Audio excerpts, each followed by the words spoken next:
Hey everybody, Cole here with Classic Mini DIY, and on today's episode we're going to install some hood pins, so stay tuned.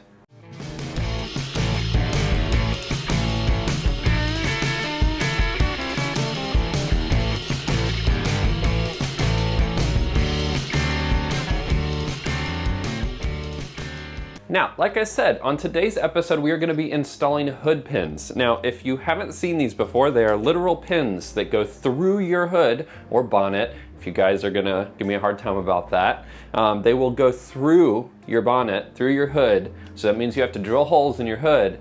And then this is what holds the back end of your hood on. And the idea is that this is gonna allow you the quick access to remove the hood instead of, say, lifting it up to work on it, or even if you had the vertical hood hinges like I did before on my car, it would give you the flexibility to completely remove the hood and get, direct access to everything you need. It's really, really nice to be able to take your hood off, I will say. So this video I'm gonna try something a little different, and as we're going through the process of installing these things, I'm going to be doing a voiceover on the whole install process. So there's going to be less of me talking like this and more of me kind of talking over the video I've already recorded. I want you guys to let me know how that is, if you like that method of video delivery. It's something I'm going to try out. I don't know if I want to continue to do that. If you do like it, give me a little comment in the comment section or give me a thumbs up on the video. If you don't like it, please don't give me a dislike on the video, but you can post it in the comment section too. And I mean, it is your prerogative. If you want to dislike, that's cool too. But having a whole bunch of thumbs down does kind of hurt a little. But let's get out on the car and install these. One other thing, I was going to install a different kind of hood latch, something called quick latches. But the ones that are big enough to manage the weight of the hood don't fit on the Mini, and the smaller ones don't manage the weight of the hood on the Mini. Even though it's very small, it just doesn't get enough oomph to lift it up.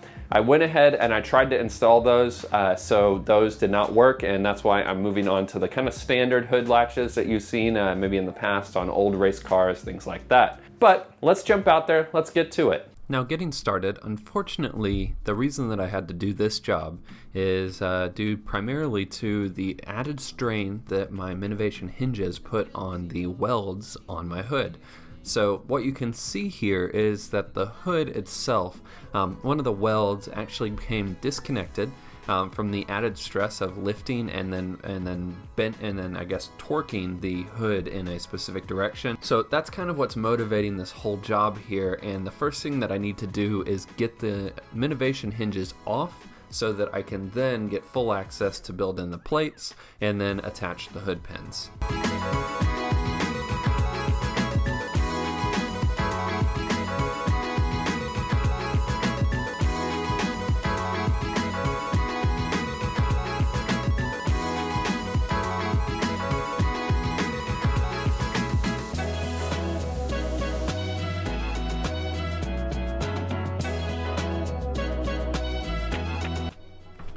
Now, with the hinges out of the way, the next thing that we're going to be doing is getting into actually adding the plates that will hold our pins. Now, these plates were custom fabricated by a friend of mine up in Canada, so thank you very much, Corey, if you're watching this. These plates are cut to a triangular shape, and they're going to fit in the corners of the actual engine compartment here. And in my case, I'm going to rivet them in. You can screw them in, you can bolt them in, but I think that rivets are going to look the best. And then once those are mounted in, we'll be able to actually install and mount the pins themselves. So what we're watching here is the actual install of those plates. You can see here I drill the holes in the actual crook of the gutter. I guess it's a gutter. Drill some holes there.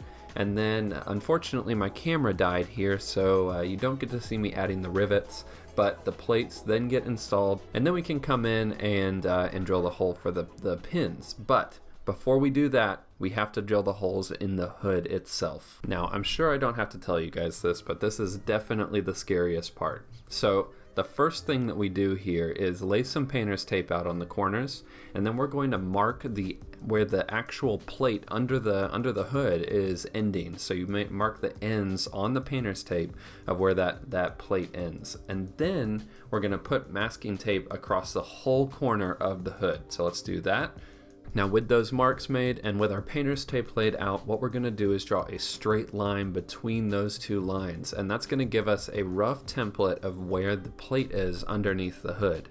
And from here we can actually start measuring out lines, and I'm just kind of using my ruler as a guide here to roughly lay out a few different guidelines so I can choose exactly where I want that hole to be. And no matter where I put it on any of these lines, I know for sure it's going to be within the plate because of the initial marks we made on the outer painter's tape. But in my case, what I did is I took a ruler and I measured a few different distances. So I basically got halfway down the plate, and then I got halfway down the line in the middle of the guidelines. So you can kind of see I mark right here where that hole is going to be.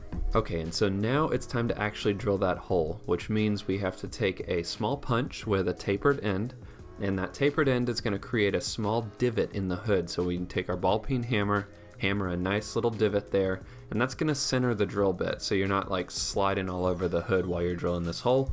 And we start with a small hole, and then we work our way up until we have a hole that's a little bit larger than the pin that we're going to be putting in there, because we want a little bit of play in that so that it's easier for us to set the hood down onto the pin itself. Now you will also probably have to go to the other side and drill from the other side, because these corners of the hood have a sort of webbing built into them, and so you basically have to drill through 2 depths of metal, and then once that's done you'll probably hit the plate underneath, which is good because it will start to create the hole that's on that plate itself, where the pin itself will ultimately be located. And we can drill that hole out a little bit more. So now that we have the hood drilling out of the way, the last thing that we're going to do is actually install the pins itself onto the plate. Now when you drill the hood itself, you'll probably be left with a small hole, or at least a start of a hole on these plates. From there you're going to work the drill bit up to the size of the pin itself. And there's something to keep in mind here. On the left side, you might not have anything in the way, but on the right side, you're going to have your wiper motor in the way. So to remedy that, I actually cut the pin down with an angle grinder. That allowed it to fit on the right side with the washer motor. And then what we'll do is actually set the hood down without any sort of plate on top.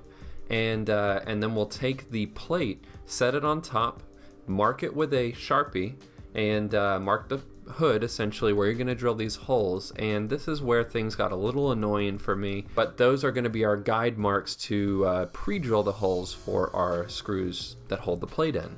Now, like I said, this got really annoying. What happened was first we got out here and pretty simply we just started pre-drilling these holes so that the screws that I got, which are stainless steel, could screw in and would look really good and hold that plate on. However, what ended up happening is the holes were pre-drilled just a little too small. That was my fault. I thought that it was enough, and I always wanted to err on the side of caution. However, what happened was the head of these screws started breaking off as I was screwing it in, and that got really frustrating. I managed to get the first one that broke off out. However, I was unable to get the screw out of the hood that broke off in the second hole that broke.